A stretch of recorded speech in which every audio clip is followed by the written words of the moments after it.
Okay, Unit 2, proofs. A lot of people have a nasty opinion of proofs and they think it's really hard, but it doesn't have to be that way.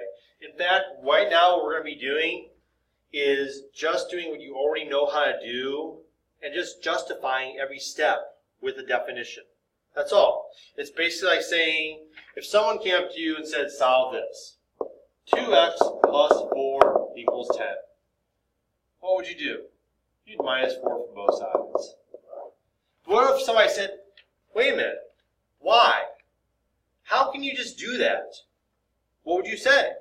You would say, well, it's like a balancing act, and if I take 4 from one side, I can take 4 from the other side. Oh, okay, good. 2x equals 6. And then you divide both sides by 2, and you get x equals 3. You go, wait a minute, how did you do that? Why? Well, if I divide one side by 2, then I can divide the other side by 2. That's what we're going to be doing here. We're just going to be explaining why we do the things we do. So here we go. Here are some properties of equality. The addition property. If A equals B,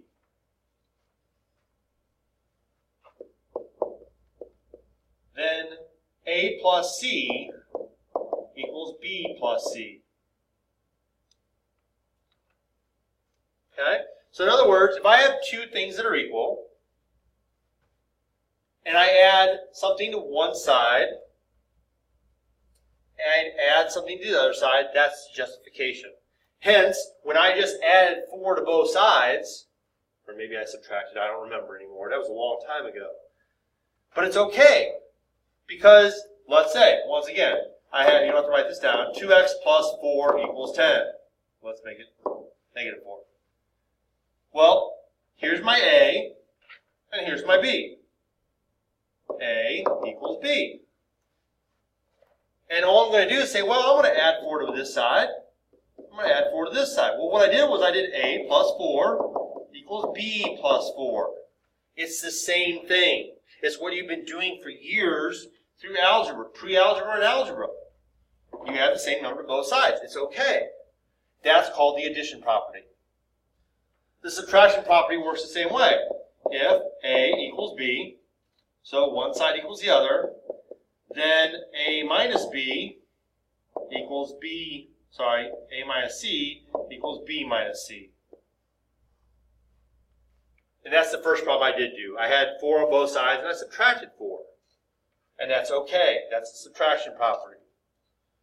The multiplication property says if A equals B, in other words, you have an equation. You have something on one side, you have something on the other. Then A times C equals B times C.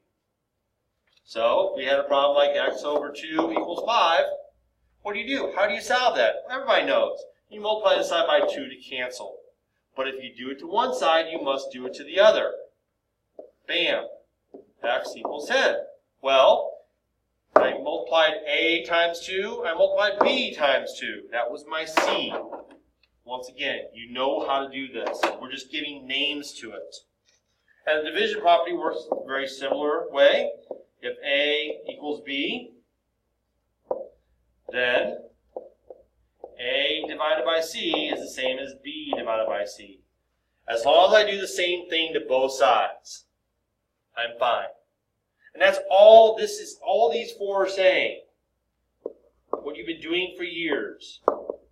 Do the same to both sides. That's all. Let's move on. The algebraic properties of equality. More so. The commutative property of addition. This just says A plus B equals B plus A. Well, 3 plus 2 is the same thing as 2 plus 3. We know that. It doesn't matter the order you add things in. They both equal 5. Does this work for multiplication? You betcha. A times B equals B times A. 2 times 3 equals 3 times 2.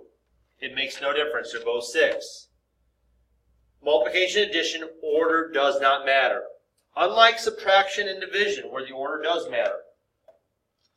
The associative property, well, that says A plus B plus C equals A plus B plus C. Again, does it really matter? If I have 1 plus 2 plus 3, or I have 1 plus 2 plus 3, once again, just like the commutative, where it doesn't matter the order, it doesn't matter the grouping. 1 plus 2 is 3, plus 3 is 6. 3 plus 2 is 5, plus 1 is 6. It doesn't matter how you group them up. If all you're doing is adding a bunch of numbers, it doesn't matter what grouping you have. Just like it doesn't matter the order. These two kind of go together. Does it work for multiplication? You betcha.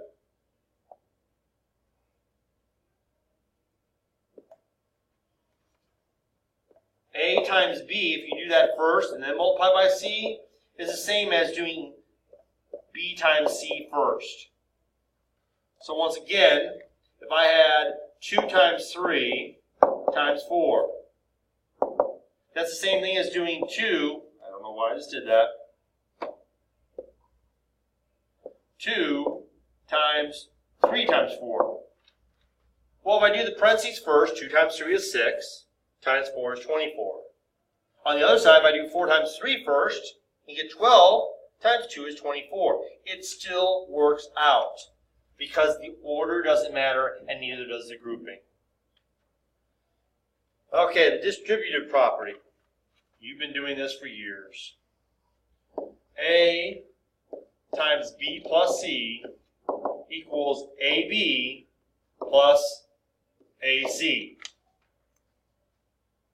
So, 2 times x plus 3 equals 2 times x plus 2 times 3, which we would write as 2x plus 6.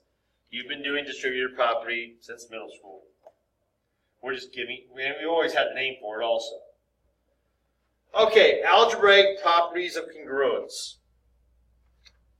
Substitution. You can replace something in an equation or an inequality. Once again, you've been substituting for years. So if x equals 5 and 2x plus 4 equals 14, then 2 times 5 substituted in plus 4 equals 14. That works. Check. Okay, so the reflexive property, you get the same thing back. Okay? In other words, like looking in a mirror. You look at your mirror, you see yourself. M equals M. It's the same thing. Something is equal to itself. That's all it means. It's that simple. Symmetric symmetry. Think about symmetry from geometry where things were the same, right? You had to have the left side match the right side possibly. Okay? You get the same thing back, only switched around or reversed. So if A equals B, then B equals A. So for example, 3 plus 2 equals 5 is the same as 5 equals 3 plus 2. All we did was say, you're over here, switch sides. Both switch sides. It's the same thing. Back and forth. Okay, the commutative property. The order of multiplication or addition does not matter. We kind of already talked about that earlier. So, A plus B equals B plus A.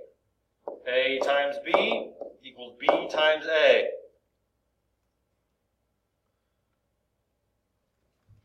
And then we have, down the notes, there. This, sorry, the transitive may be on the previous page of your notes. It just printed wrong. So, I apologize.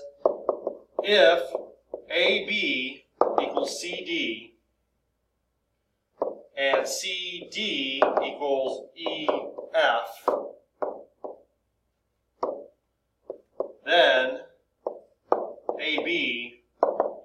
equals EF. It's kind of like saying, if I'm friends with Joe and Joe's friends with Matt, then I'm probably going to be friends with Matt. Okay? So, if we say 3 plus 2 equals 5, and 5 equals 4 plus 1, well, then, since those are the same, we're just kind of transitive, trans means to move, then therefore 3 plus 2 should equal 4 plus 1. Because they both equal the same thing. They both have the same thing in common. So, let's move on to this practice, and then we're done. Almost. Sorry. State which property is being shown. If x equals y, then x plus 3 equals y plus 3. Well, what do we do? We just add 3 to both sides. That's the addition property. If x minus y, if x equals y, then negative x equals negative 8. Negative 8x equals negative 8y. Well, what do we do on both sides? We just multiplied by negative 8. So that's the multiplication property. I'm going to abbreviate. Multiplication property. X equals y, then x over 2 equals y over 2. Again, that's the division property.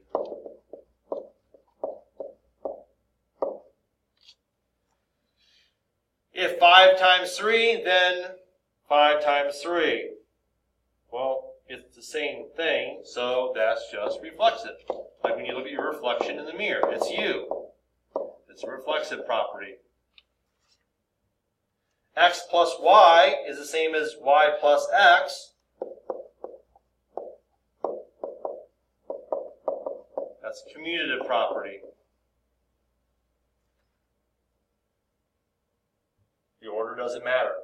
If x equals 4 and 6 plus x is 10, then 6 plus 4 equals 10. Well, what did we do? We took this 4 and plugged it in here for x, right? So we did what you've been doing for years. Substitution property.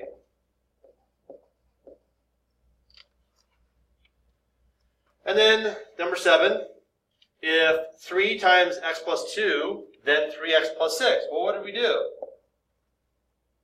Again, we distributed.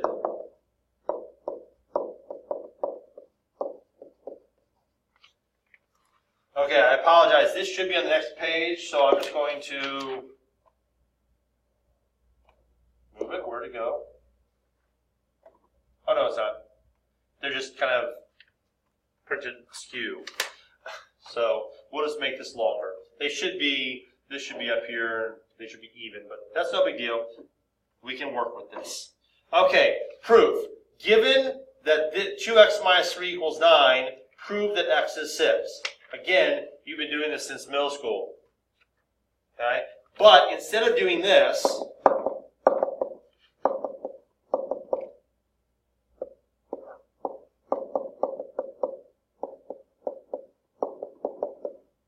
okay, you all know how to do that. You can do that in your sleep probably. Instead of doing that, we're going to do the same thing in a different format. We're going to justify our reasons on the right side. So we start off similar, okay? We give our statements. And since that was given to us, we say given. That's going to be the first step in many proofs, just saying given. What was given to us? And we might have 2 or 3 things given to us. That's okay. Now, what did we just do? Real quickly, we added 3 to both sides. Well, we just have to justify it. That's all. We're just justifying the same thing we just did. And then we have 2x equals 12. What was the next thing we did? We divided by 2. So that's the division property. And we get x equals 6. And that's our solution. Check. Do it again. Reasons. Proof, right? 5x plus 2 equals 6x minus 1. Well, we know what we do in algebra. Okay? Now the order may change. Just like in algebra, some of you might want to subtract 2 from both sides. Some of you might want to add 1 to both sides. Some of you might want to subtract 5x. Some of you might want to subtract 6x. Depending on how you do this, you're going to have a slightly different proof. Just like your algebra problem was never exactly the same maybe as your neighbor's. So I'm going to minus 5x from both sides. Okay? And well, first off, this was given. And then this is subtraction. So I can spell subtraction property. Now, what do I have? 2 is equal to x minus 1. Now I'm just going to add 1 to both sides, which is the addition property. And what am I left with? X is equal to 3, which was what I was trying to prove. Now, once again, you could have subtracted 2 from both sides and had negative 3. Then you would have subtracted 6x from both sides, which is a subtraction property again. So you did the subtraction property twice. But then you'd have negative x equals negative 3, and you would have to do divide by negative 1, and then have the division property. So it would have been the same answer. You just would have had an extra step in there. Just like in algebra, depending on which order you went, you might create more work for yourself at times. But that's okay.